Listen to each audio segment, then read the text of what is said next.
నమస్కారం. రత్నలహరి ఛానల్కు స్వాగతం, సుస్వాగతం. నేను మీ లతను. ఆడవాళ్ళు ఎక్కువగా సీరియల్స్ ఎందుకు చూస్తారు?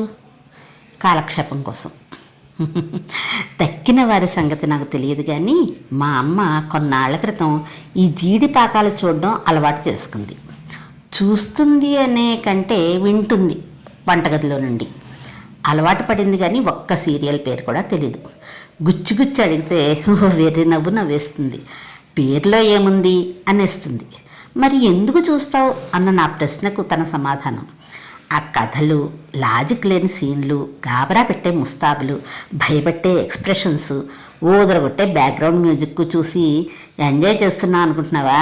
లేదు, ఏదో కాలక్షేపం కోసం మాత్రమే, కాసేపు మన ఇంట్లో సమస్యలు, చికాకులు మర్చిపోవడానికి అంతే అని నాకు జ్ఞానోదయం కలిగించింది. ఇది మొదటి రకం.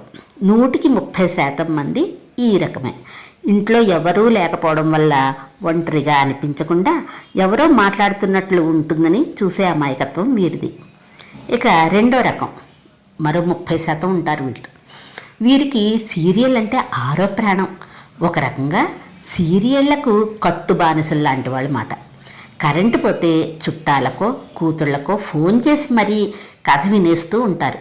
మళ్ళీ పక్కింటి వాళ్ళతో, ఇంట్లో వాళ్ళతో కూర్చుని ఆ రోజు ఎపిసోడ్ గురించి చర్చలు కూడా చేస్తారు.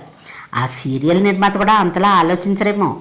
హీరోయిన్ కష్టాలన్నీ వాళ్ళవిగా ఫీల్ అయిపోతారు. విలన్ను భయంకరంగా తిట్టుకుంటూ ఉంటారు.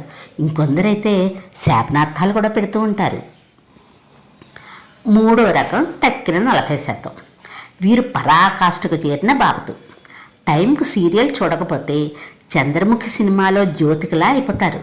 వీరు సీరియస్గా కథలోని హీరోయిన్ కష్టం గురించి, లేడీ విలన్ వేసే ప్లాన్ల గురించి ఏదో ఇంట్లో విషయంలా చర్చించుకుంటూ బాధపడిపోతూ ఉంటారు. దురదృష్టవశాత్తు 2-3 రకాల వల్లే ఎక్కువ ప్రమాదం. ముఖ్యంగా ఈ మూడో రకం ఉంది చూశారు. వీరిలో కొందరు హీరోయిన్ పాత్రను కంటే విలన్ పాత్రని ఎక్కువ ఓన్ చేసుకుని నెగిటివ్ ఆలోచనలు చేస్తూ ఉంటారు. అలాంటి వారినే ఈ మధ్య వార్తల్లో నిలుస్తున్నారు. భర్తను చంపడం, అత్తమామలను హింసించడం, కన్నబిడ్డలను కూడా చంపేస్తూ ఆడవాళ్లలో ఉండే సహజ సున్నితత్వాన్ని ఆవిరి చేసి రాక్షసత్వాన్ని బుర్రకు ఎక్కించుకుంటున్నారు. ఇదండి ప్రస్తుత సమాజంలో ఉన్న సీరియళ్ళ మహత్యం. ఫ్రెండ్స్, విన్నారు కదా. మరి సీరియల్ చూడడం మన మనసుకి, మనిషికి మంచిదా కాదా చెప్పండి. ఎవరికి వారే ఆలోచించుకోండి.